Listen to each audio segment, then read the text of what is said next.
Ini ada 5 tahap. Yang pertama tahap barter, tahap uang barang, tahap uang logam, tahap uang kertas, tahap uang giral.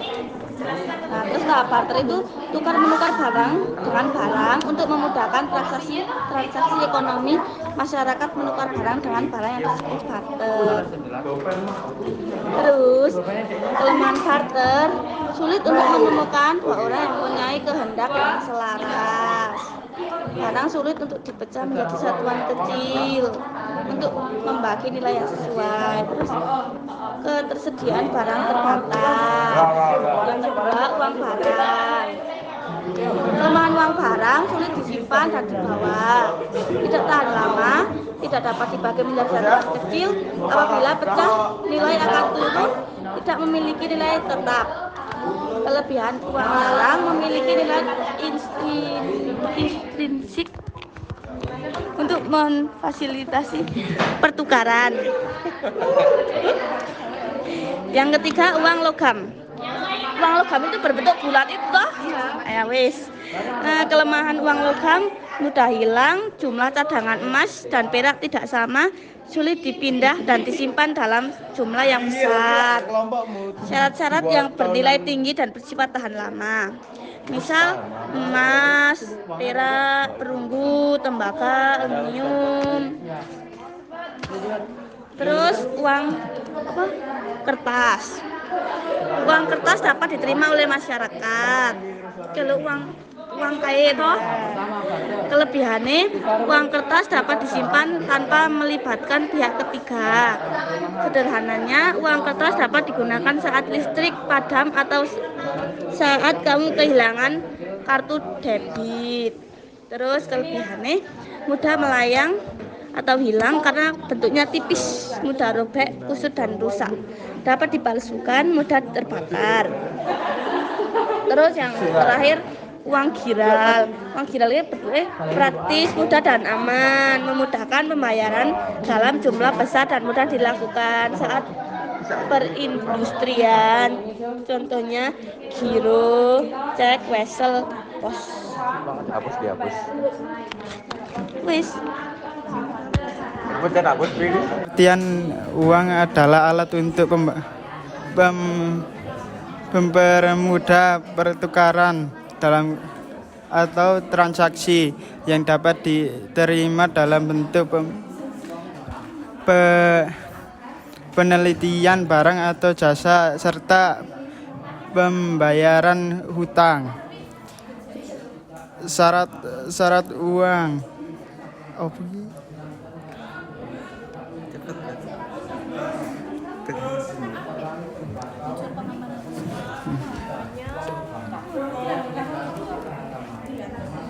Acceptability, disenangi dan dapat diterima secara umum. Durability, tahan lama dan tidak mudah rusak. Stability of value, nilai tetap dalam jangka waktu yang lama.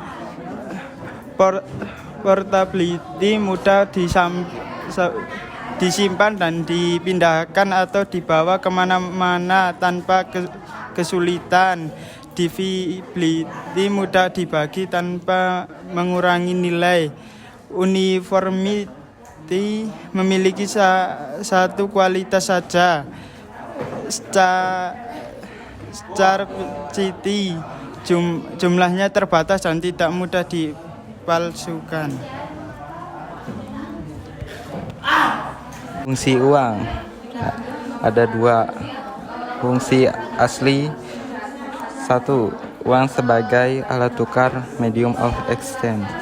Uang dapat digunakan sebagai alat penukaran semua kebutuhan manusia berupa barang dan jasa, sehingga dapat memudahkan orang melakukan pertukaran. Fungsi asli yang kedua, uang sebagai satuan hitung, unit of account. Uang dapat digunakan untuk membandingkan nilai tukar barang dengan barang lain. Terus ada fungsi turunan. Fungsi turunan yang pertama, uang sebagai alat pembayaran. Uang dapat digunakan untuk membayar kebutuhan manusia, misalnya membayar pajak dan SPP. Fungsi turunan kedua, uang sebagai alat penyimpan kekayaan, berupa uang yang kita tabung. Yang ketiga, uang sebagai alat pembentuk modal. Uang dapat digunakan sebagai pendorong kegiatan usaha.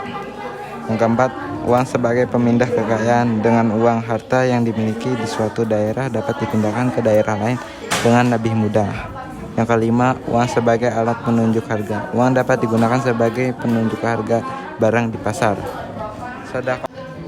Jenis-jenis uang. Berdasarkan jenisnya, uang dibedakan menjadi dua, yaitu ada uang kartal dan uang giral. Nah, uang kartal itu yaitu uang yang berupa logam dan uang berupa kertas. Ini merupakan alat pembayaran yang sah. Yang kedua, uang giral.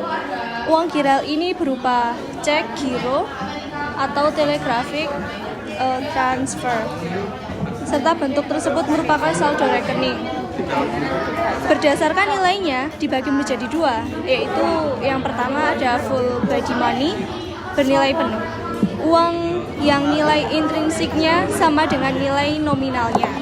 Di sini misalnya uang logam dari emas. Yang kedua, representative full body money, yaitu tidak bernilai penuh. Adalah memiliki nilai intrinsik lebih kecil dari nilai nominalnya. Contohnya uang yang terbuat dari kertas. Uang jenis ini disebut uang bertanda atau token money. Nilai nominal adalah nilai yang tertulis pada setiap mata uang atau nilai pada mata uang itu sendiri. Nah, terus nilai intrinsik itu nilai atau harga nyata dari bahan yang digunakan pada uang itu sendiri. Kurang lebih udah. Pengelolaan uang rupiah. Pengelolaan uang rupiah adalah suatu kegiatan yang mencakup perencanaan, pencetakan, pengeluaran, pengedaran, pencabutan, dan penarikan, serta permusnahan rupiah yang dilakukan secara efektif, efisien, transparan, dan akuntabel. Tahap-tahapannya ada 1. Perencanaan dan penentuan jumlah rupiah yang dicetak dilakukan oleh Bank Indonesia yang berkoordinasi dengan pemerintah, antara lain terkait dengan asumsi tingkat inflasi, pertumbuhan ekonomi, rencana tentang macam dan harga rupiah, proyeksi jumlah rupiah yang perlu dicetak, serta jumlah rupiah yang rusak dan yang ditarik dari peredaran. Adapun penyediaan jumlah rupiah yang beredar dilakukan oleh Bank Indonesia. Yang kedua ada pencetakan. Pencetakan rupiah dilakukan oleh Bank Indonesia dengan menunjuk BUMN sebagai pelaksanaan pencetakan rupiah dan harus menjaga mutu keamanan dan harga yang bersaing. Yang ketiga ada pengeluaran, ditempatkan dalam lembaga negara Republik Indonesia serta diumumkan melalui media massa. Rupiah dibebaskan dari bea materai dan Bank Indonesia menetapkan tanggal, bulan, dan tahun mulai berlakunya rupiah. Yang keempat ada pengedaran. Bank Indonesia mengedarkan uang rupiah sesuai dengan kebutuhan jumlah yang uang beredar dan menentukan nomor seri uang rupiah kertas. Yang kelima ada pencabutan dan penarikan. Diberi penggantian sebesar nilai nominal yang sama. Yang keenam ada pemusnahan. Berkoordinasi dengan pemerintah. Kriterianya ada tidak layak edar, tidak lagi mempunyai manfaat ekonomis atau kurang diminati dan tidak berlaku. Unsur pengamanan rupiah digunakan untuk mengantisipasi maraknya peredaran uang palsu di masyarakat. Bentuk unsur pengamanan rupiah terbagi menjadi dua, yaitu unsur pengamanan terbuka dan unsur pengamanan tidak terbuka. Unsur pengamanan terbuka mudah dilihat langsung dengan kasat mata dengan alat sederhana. Unsur pengamanan tidak terbuka pendeteksi dengan mesin yang memiliki sensor. Pertimbangan unsur pengamanan uang kertas adalah semakin besar uang, tingkat pengamanan tinggi dan canggih. Juga dipilih berdasar perkembangan teknologi dan hasil penelitian. Pertimbangan unsur pengamanan uang logam yaitu yang pertama, uang dikenali dengan mudah secara kasat mata, bahan tahan lama dan tidak berbahaya, ukuran sesuai, tidak besar dan tidak berat. Unsur-unsur pengamanan rupiah yang pertama terbuat dari serat kapas karena lebih lentur dan tidak mudah disobek. Watermark yaitu bersifat transparan seperti air dan terlihat jika dihadapkan cahaya. Dan elektrotipe yaitu ornamen dan logo BI saat diterawang. Benang pengaman ditanam di tengah ketebalan kertas atau di ayam sehingga tampak seperti garis melintang. Centak intaglio yaitu teknik cetakan yang menghasilkan tekstur kasar pada uang.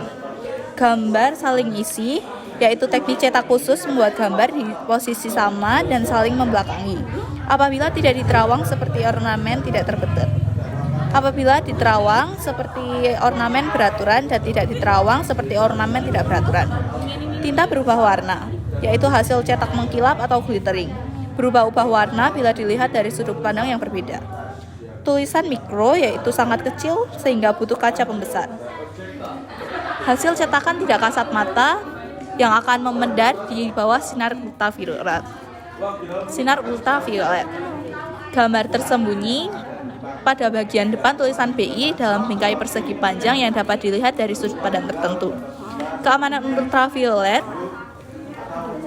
yaitu UV feature yang memedar jika menjadi dua warna di bawah sinar UV.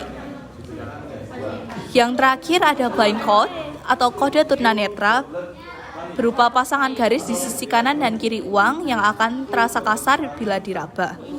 Ini digunakan untuk memudahkan tunanetra mengetahui nilai uang.